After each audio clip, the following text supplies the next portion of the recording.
Okay. Okay, I think I got it. Awesome sauce. Thank you very much. Uh-huh.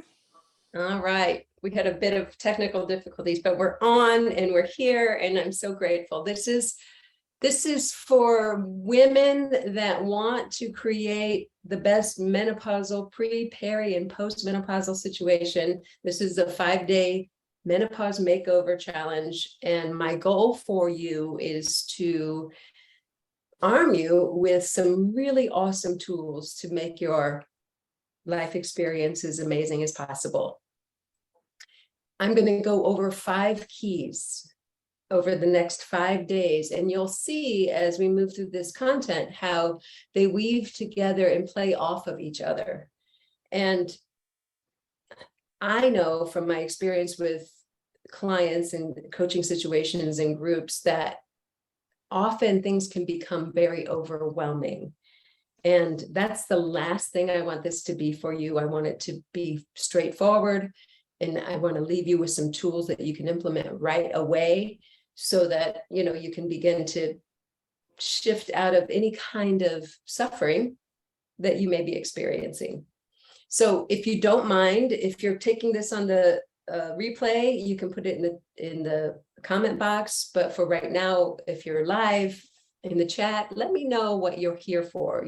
What struggles are you having? It could be one word if you want, but it's good for me to know so that I can specifically address it. I had a gal that asked me to address a particular thing today, and I shall, and that's what I want to do for you. So please ask away, participate like crazy, and make this really super powerful for you. Today, we're going to talk about diet. It is certainly a key, and you might be thinking right now, oh yeah, duh, of course. Or you might be feeling that overwhelm. You might be going, I do everything right around my diet, and for some reason I still struggle with weight gain or bloating or God knows what, pain in my body, fill in the blank.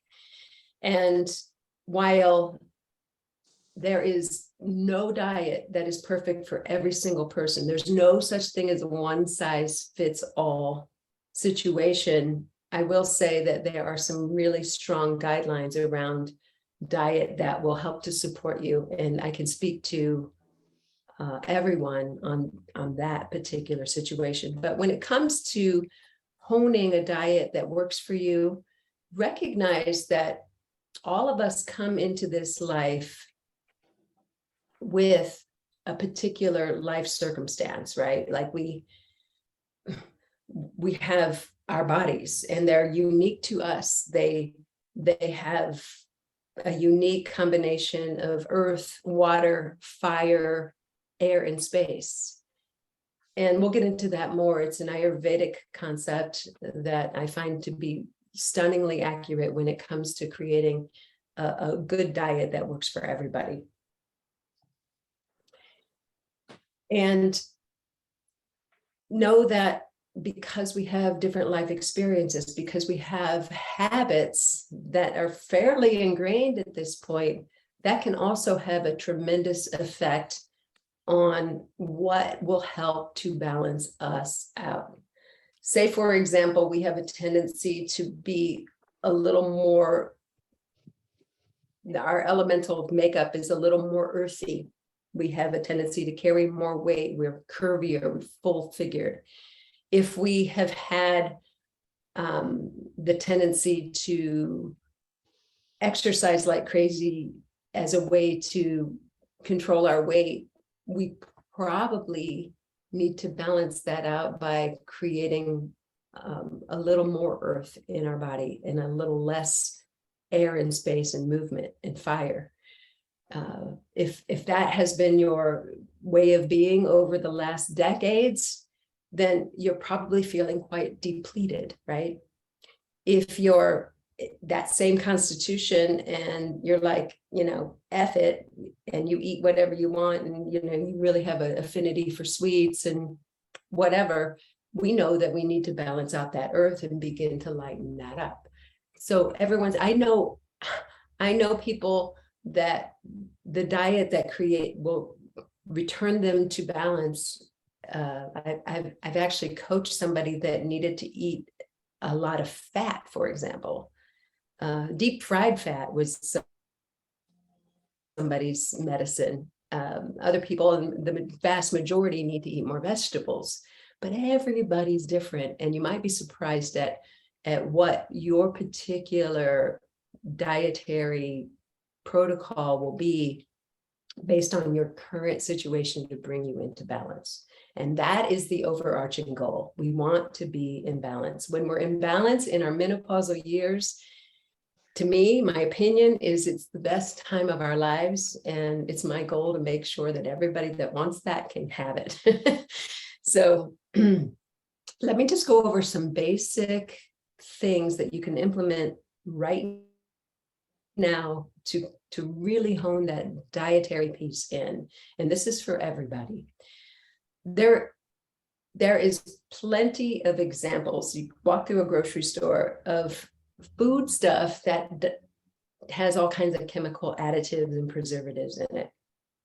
And I will say this, the body does not have the intelligence to digest that food. It creates a ton of stress in the body. And some of that stuff can really disrupt our endocrine system. And for those of you who feel wonky in your hormonal balancing, it could be coming from food choices. The question that I got asked to address, I'll get into it more tomorrow because we're going to get into some heavy hitters as far as endocrine disruptors tomorrow, was should I get on hormone replacement therapy? And the answer is maybe.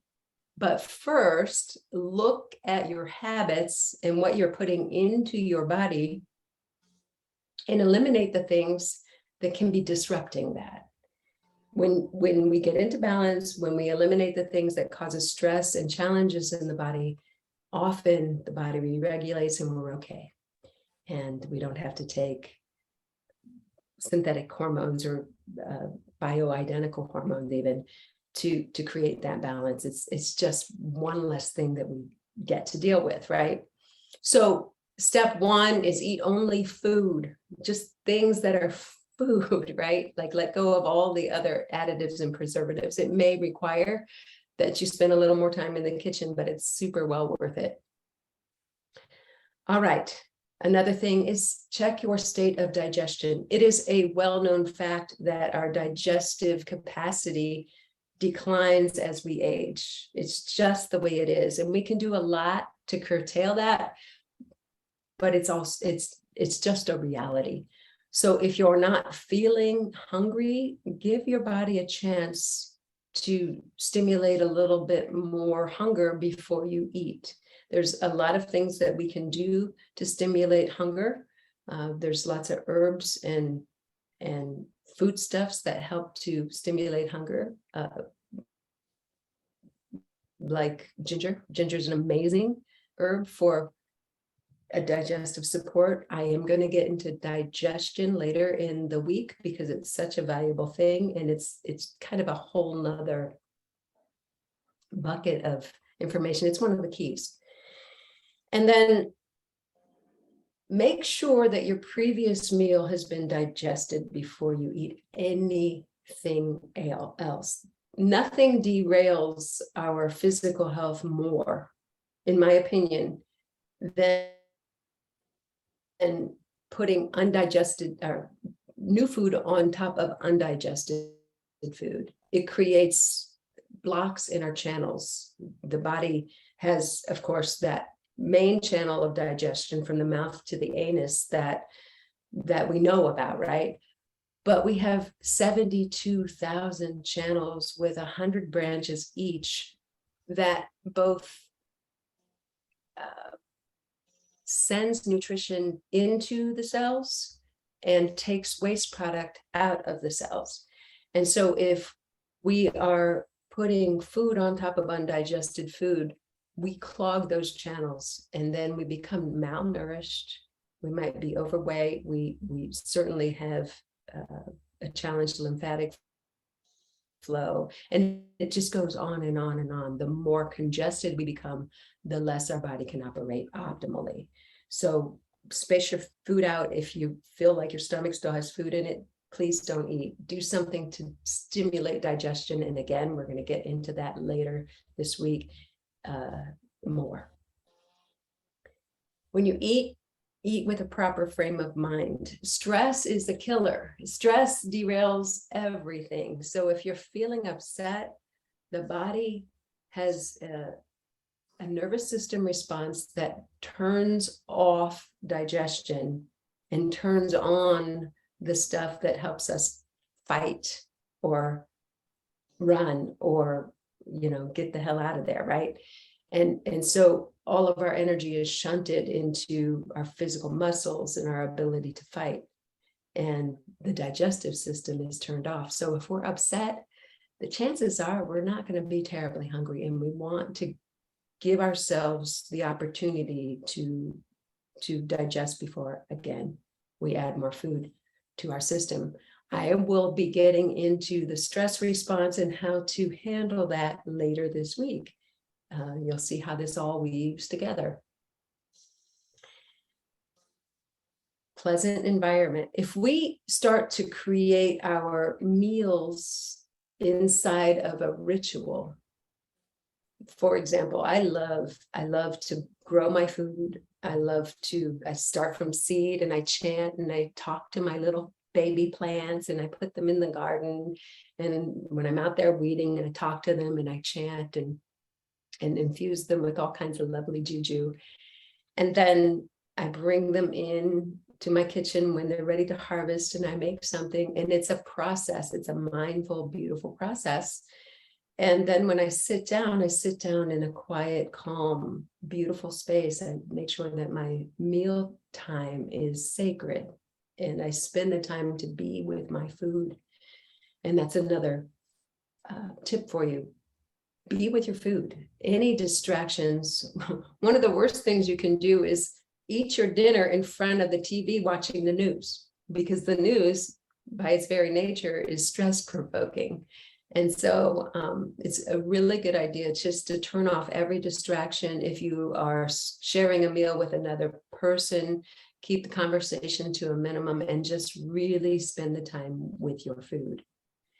And then lastly, chew your food. Chew it. Even if you're making a smoothie, right? Take some time to chew it and move it around in your mouth. And here's why. When we chew our food, we break the bigger pieces down into smaller pieces and hopefully pretty much liquefy it. And when we're moving it around in our mouth, the saliva has an enzyme called amylase that breaks down starches and simple sugars. And when we take the time to do that, we've got a head start on our digestion. When it goes into the stomach, it gets coated with lovely enzymes and acid to all these digestive juices to break it down further. We'll get into the details a little bit later this week. But when you chew your food later in the digestive process, we're not taxing the pancreas, for example, to break down those starches and sugars. And so we're allowing our system, our bodies to be supported in such a much better way. So those are the big suggestions. Those are when you do just those things, you'll see a tremendous difference in how you feel, how you physically feel. Maybe you have most of this pretty dialed in, but my challenge for you is to take the time, your next meal, this whole week, to do those things. Make sure that you are mindful about your food, have a pleasant environment. You're not stressed out. You're only eating when your stomach has been emptied and you're eating the volume that feels right to you, and then chew your food. Ayurveda suggests that you chew every single bite 33 times. 33 times. And my challenge to you is to try that. The next meal, chew every single bite 33 times. The food will be liquefied in your mouth and then swallow it. And what you'll find, I don't want to feed you too much. I want you to discover it for yourself. But what you'll find is that it's a much more pleasant experience, and you will be more in touch with your level of fullness. When you're full, when you've had enough food for your body at that moment, you will know. And I'm curious what shows up for you with that practice, in addition to that thing. So it's an awesome challenge. I look forward to seeing how that works for you. And I look forward to hearing back what showed up for you when you did. Okay, so that's all I've got for today around diet. And I know some of you have questions, so you can unmute yourself and ask away. Okay, let's see. How can you tell if your previous meal is digested? Okay. I need to have my cheaters on. Assures me, my GP assures me that, excuse the detail, I should not expect to have a BM every day, which used to be the way of my system. Okay, Gina, that's really, I don't want to contradict your GP, but that flies in the face of what has been taught in the Ayurvedic world. We should have a nice, good bowel movement every single day, like a really nice, big banana-like bowel movement, 12 to 18 inches long every day. And if you're not, then we got some work to do. Awesome. How do you know if your previous meal has been digested? Okay, that is,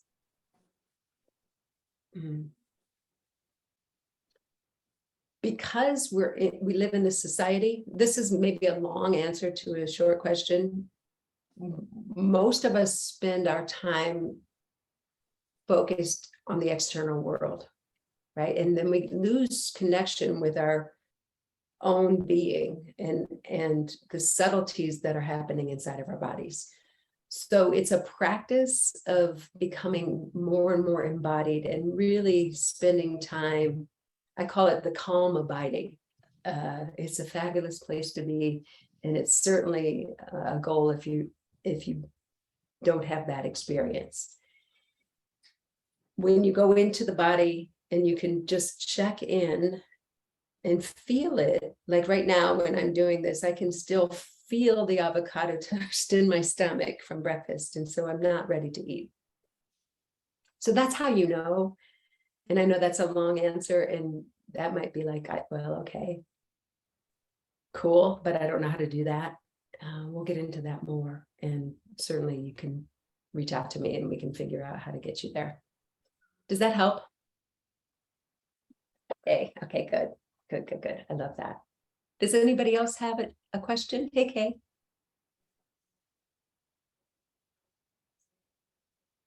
Diets, like, we're going to get more and more subtle. Diet's really a super obvious one, right? And honing the diet is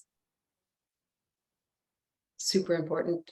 You know, if we're not feeding ourselves the right nutrients, we're not going to optimize our experience. So it's really, really key. Okie dokie. Well, listen, I am super, super grateful for each of you for showing up, and I hope I see you tomorrow. And if you want to send me an email or a text, or, you know, put it on the Facebook group, any questions you might have that you want me to address, I would be happy to do that. Or you can do it right here on the chat. So I'm super grateful, and I will talk to you all soon. Okay, Kat.